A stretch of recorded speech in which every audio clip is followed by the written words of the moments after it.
Chamo para ocupar a tribuna o próximo candidato a ser arguido pela Comissão de Sabatina, candidato Jean Carlos Dias.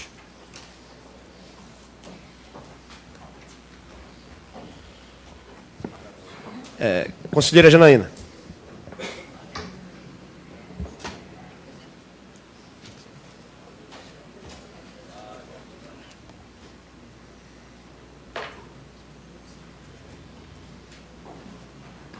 Candidato, qual o seu posicionamento quanto à concessão do auxílio moradia e auxílio alimentação para os magistrados brasileiros? Obrigado pela pergunta. Nós passamos hoje por uma crise de reorganização do Poder Judiciário, não é? E vocês sabem que a carreira do Judiciário, especialmente aqui no estado do Pará, tem enfrentado muitas dificuldades. Nós temos concursos em que 43 passaram e em 2 anos 13 saíram. Pela realidade do nosso Estado. E o problema central com essas duas questões, com as duas vantagens que foram acrescidas aos subsídios, foi basicamente procurar remunerar os juízes de uma forma que não passasse por uma negociação de classe. Eu sou essencialmente contra esse tipo de medida, a não ser para aqueles juízes que realmente se deslocam para fora da sua residência. Não faz sentido nenhum você pagar auxílio moradia quando o juiz já reside na própria comarca. Isso visa também reparar um problema sério de infraestrutura. Na verdade, nós temos uma questão complexa no estado do Pará, no que diz respeito à administração do nosso judiciário, por falta de gestão mesmo. Não é só de recursos, não é só de infraestrutura. Nós temos um problema maior, que é de planejamento e gestão, do qual infraestrutura, recursos humanos, recursos materiais, treinamento são elementos. Não é?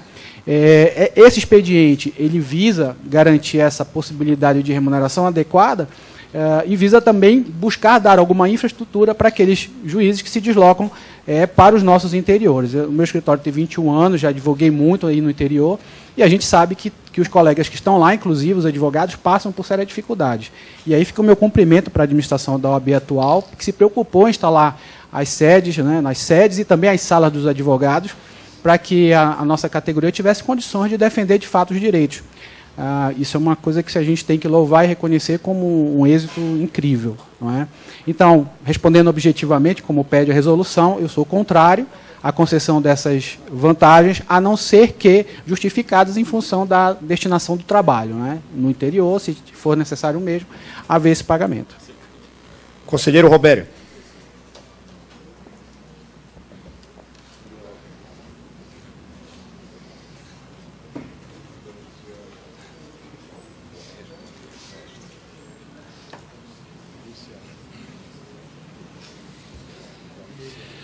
Candidato, discorra sobre as competências do Conselho Nacional de Justiça de acordo com a Constituição da República Federativa do Brasil de 88 e como as mesmas interferirão em sua atividade judicante.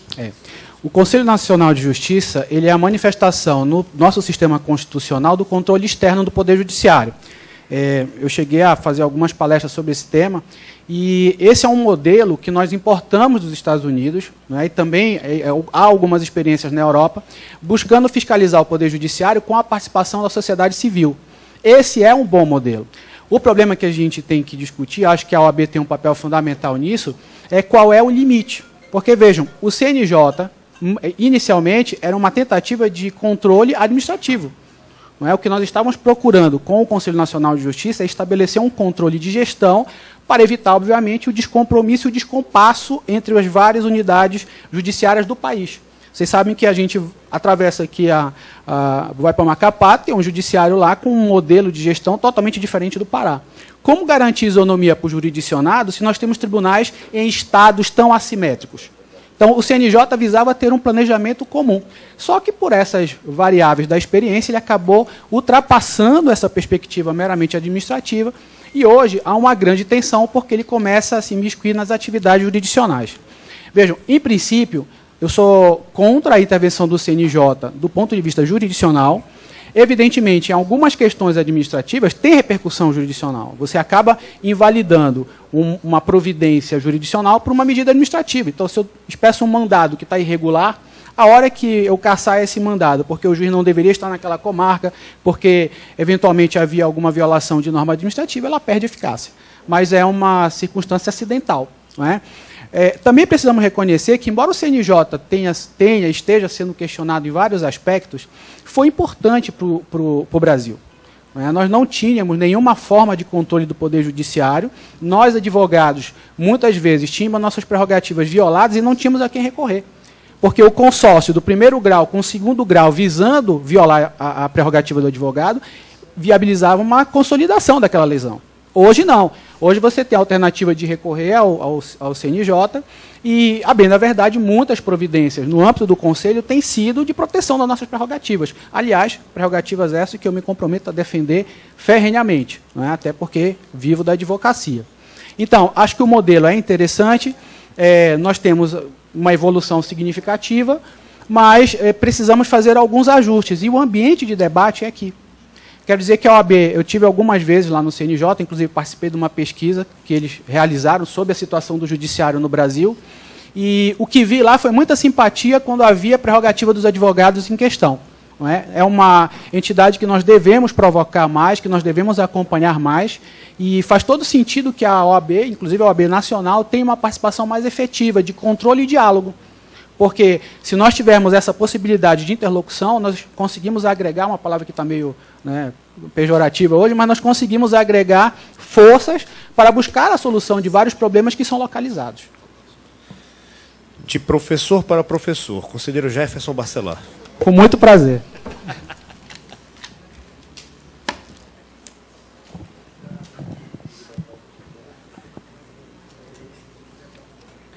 Candidato, o artigo 94 da Constituição determina a igualdade de atribuições e direitos entre os membros advindos do Ministério Público e OAB. Na prática, o fato é que nas sessões desses tribunais, o Ministério Público goza de certo privilégio e tratamento diferenciado. Todavia, os desembargadores egressos da advocacia ainda não conseguiram no país eliminar o privilégio dado ao parquet nas sessões, ou não se sensibilizaram ainda com a questão. Exponha o seu posicionamento a respeito. Obrigado pela pergunta, conselheiro Jefferson. Eu gostaria de colocar duas questões a respeito desse problema. A primeira é que o desembargador que sobe pelo quinto precisa hoje ter um modelo diferente do que nós estamos fazendo. Repetir as mesmas práticas só vai dar os mesmos resultados. Nós precisamos de perfis diferentes. Sem ter esses perfis diferentes, nós não vamos conseguir liderar um processo de mudança. Eu estou me propondo como candidato ao desembargo porque entendo que tenho condições de liderar esse processo. Sem interlocução no alto nível com o tribunal, dificilmente muitas das questões que foram colocadas e muitas das sugestões que foram propostas são inexequíveis. Nós precisamos ter uma liderança intelectual no âmbito do tribunal. O desembargador do quinto ele tem que ser o modelo, ele tem que ser o líder dentro do tribunal. Infelizmente, nós não conseguimos fazer isso ainda. Talvez com exceção do desembargador Milton, que foi um grande líder administrativo, a gente tem que reconhecer o mérito pela liderança dele naquele momento. Mas eu estou falando para além da gestão administrativa, eu estou falando da gestão de posicionamento mesmo. Isso é uma coisa que precisamos fazer. Essa situação é um pouco causadora dessa situação de privilégio do Ministério Público. Quando você conversa no tribunal, você vê que os egressos do Ministério Público têm uma condição de interlocução com o próprio tribunal diferenciada. É verdade que os desembargadores que vieram antes desta eleição realmente não encamparam as nossas propostas. E isso tem repercussão naquilo que diz respeito à proteção das nossas prerrogativas. Então, nós precisamos, ao mesmo tempo, ter uma mudança do perfil desse candidato ao quinto e precisamos liderar um processo de interlocução consistente.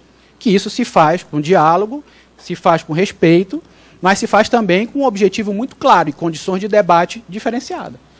Se submeter à situação tradicional do tribunal e se submeter àquilo que nós estamos acompanhando há tantos anos, eu estou 21 anos, nunca vi realmente um desembargador encampar radicalmente a postura de defesa das prerrogativas. Repetir as mesmas práticas não leva a resultados diferentes. Se nós queremos, temos que mudar esse perfil. Conselheiro Denis Serruia.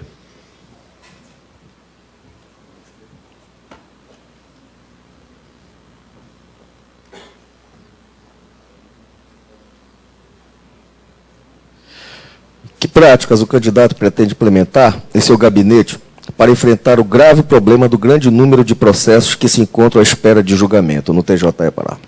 Obrigado pela pergunta, doutor Denis. Tenho 4 grandes propostas para otimizar o nosso tempo. Veja só. O Tribunal de Justiça do Estado do Pará tem 7 súmulas apenas, 4 ou 5 de matéria penal e 2 que foram em matéria administrativa e tributária. Essas súmulas foram copiadas do STJ. O procedimento não foi de deliberação previsto no CPC.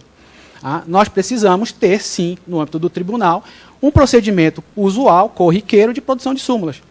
Se você não consegue sumular, se você não aplica uma teoria dos precedentes, você não tem como solucionar os processos de massa. Os litigantes habituais hoje lucram com a demora do judiciário. Muitas vezes, os litigantes de massa não alteram a sua própria conduta, às vezes empresarial, porque a teoria dos precedentes não determina uma solução geral. Então, faz sentido você postergar esses processos, ficar trabalhando no caso a caso. Então, essa é uma primeira ideia, liderar um processo de produção de súmulas, principalmente para os litigantes habituais. E aí eu incluo o Estado. O Estado precisa também ajustar as suas posturas para o reconhecimento dos direitos que venham a ser declarados pelo tribunal. Segundo, gestão. Vejam, o tribunal hoje, todos nós sabemos disso, tem um problema sério do ponto de vista da informática, da tecnologia de informação. Os sistemas não se comunicam, os gabinetes não têm acesso a um sistema comum de planejamento. Se você pergunta qual é o acervo de cada gabinete, não se tem esse número é individualizado, e nós precisamos criar uma ferramenta geral. Eu tive a experiência de ir lá no Banco do Estado chefiar o departamento por muitos anos, e a primeira coisa que a gente fez foi contratar um sistema de uma grande fornecedora, e ela produziu um sistema de controle. Automaticamente eu sabia qual era o meu acervo, o que cada coisa tinha que ser feito, quem estava responsável, qual era o prazo. Isso nós não estamos falando de grande solução, não. Isso não é nada de inovador. Isso é uma ferramenta comum na gestão privada hoje. E aplicar ao Poder Judiciário não é nada de excepcional. Basta dizer que o TRF1 tem um sistema igual, o STJ tem, o STF tem também, inclusive para compartilhamento das decisões, e nós não aplicamos porque, efetivamente, não há quem lidere um processo de gestão mais atual. Basicamente, esse é o segundo aspecto. Bem, o terceiro aspecto, precisa de capacitação.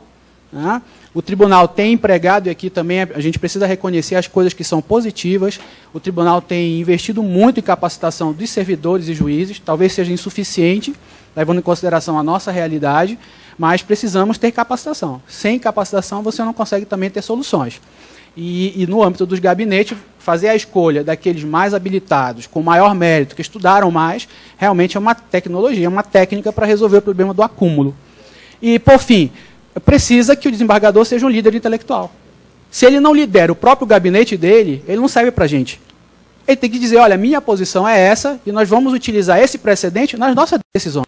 Ter coerência. O pessoal do penal sabe disso. A cada julgamento, uma nova realidade. Do ponto de vista da teoria do direito também. Eu sou positivista hoje, eu sou hermenêutico amanhã, eu sou... Candidato. Só para concluir, meu presidente. Então, nós precisamos, portanto, que o desembargador seja um líder intelectual no seu próprio gabinete. Muito obrigado e parabéns pela sua participação.